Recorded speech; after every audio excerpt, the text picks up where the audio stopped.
The main use of explosives is for combat purposes. In events such as wars, a variety of explosives are used to eliminate targets in a quick and effective manner. There's so many models and designs that there are thousands and possibly millions of explosives in circulation among militaries.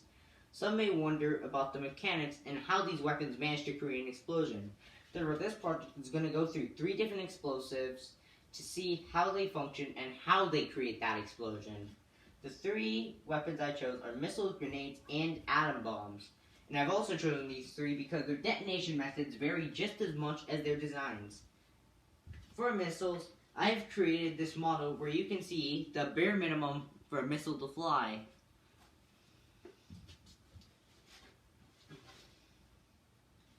For the hypothesis, since I'm researching these 3 explosives, I'm going to take an educated guess on how they might work. So, for the missile, I suspected that there was a fuel tank on the inside that gave the missile the power to fly. And there must be some kind of trigger that detected when the missile hit the ground, so that way the detonator would explode. For grenades, I predicted that because there was the pin, I suspected that the pin held something in place, and once it was pulled, the part that was held would activate the detonator. And finally, for atom bombs, because it's called an atom bomb, I suspected that it involved the action of splitting an atom for its explosion. So here's the research I have gathered. So for missiles are rocket-propelled projectiles that travel through the sky to deliver an explosive warhead to their target. And there are 5 main parts for a missile to function. First is the propulsion system. There are 2 tanks, the fuel and the oxidizer. They have pumps that go through this tiny section called the combustion chamber. This allows them to mix and become liquid propellant, so that way they can shoot out of the bottom and get the missile to fly. At the top, there's something called the guidance system. And what the guidance system does, it gets the missile back on track if it ever goes off course.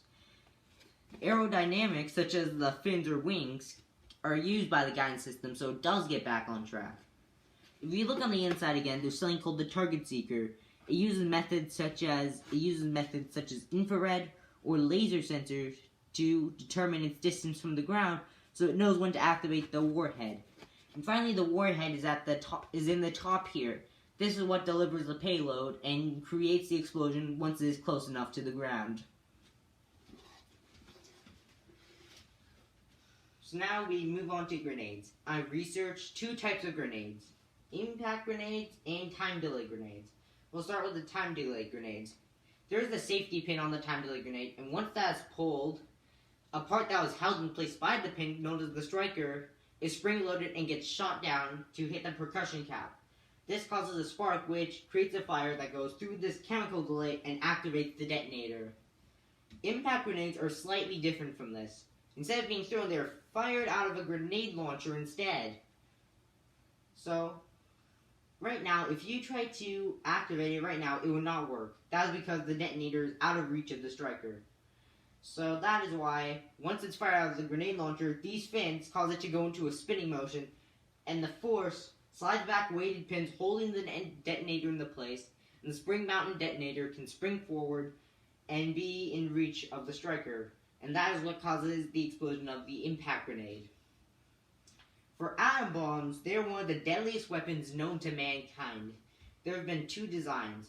One of them was a gun-type design, where chemical explosives struck the nucleus of an isotope of uranium-235, and then the second design was an implosion-type device, where explosives surrounded a core of plutonium-239. I'll get more to that later.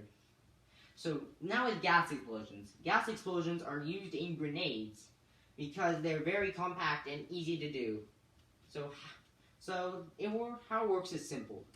The striker hits the percussion cap and the sparks cause a flame inside. The detonator is filled with a combustible gas such as TNT, and because of the heat change with the fire, the gas rapidly expands until it breaks out of the metal, and combined with the explosives hidden in the cast iron shell, then that means it can do a blast radius of up to 15 meters, and anything near that is dead. So, moving on to chemical explosions. Chemical explosions are somewhat similar to gas explosions, but instead of using a flame to light a combustible gas, It uses chemicals to cause the rapid gas expansion.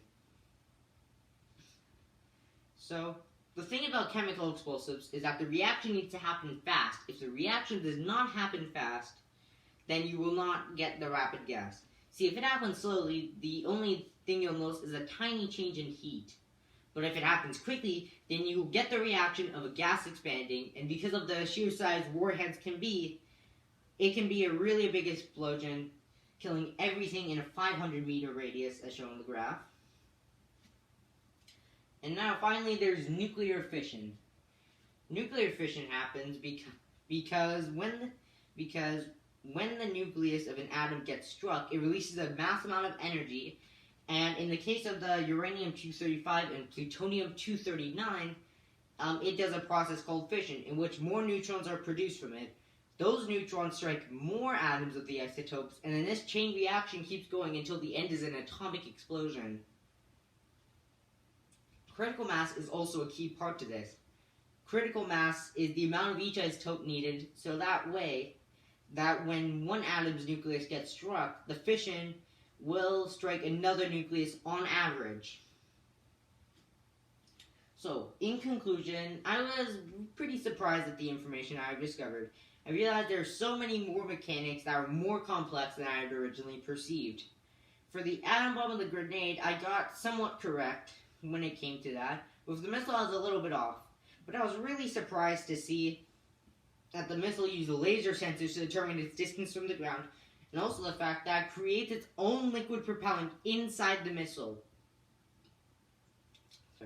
Overall, it was shocking, and I'm glad I managed to learn this information.